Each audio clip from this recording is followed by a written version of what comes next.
berätta här vad du ser. Det här är nog gulan. Mhm. Men det är ju liksom inga ådror som har utvecklats än. Nej. Så det är nog bättre att lysa på måndag. Men det kan vara en liten, precis här nere. Mhm. En liten rackare. Ja, den är ju här i så fall. Mm. Här är den i så fall. Ja, det är ju en skugga där. Om du vrider lite bägge så ser vi att den följer liksom med. Nu har den ju lagt sig, så här är Ja. ju gulan. Än så länge. Så det kan vara befruktat. Det kan vara. Mm. Men du tycker vi ska titta igen på måndag? Det tycker jag definitivt. Ja.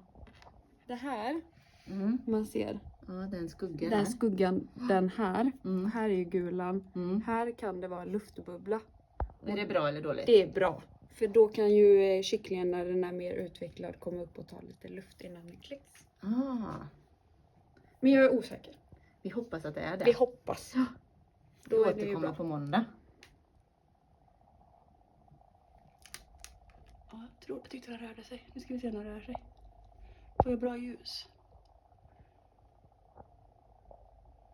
Här ser man blodådror som går ner. Positiva Ja. blodådror, ser du ådrorna?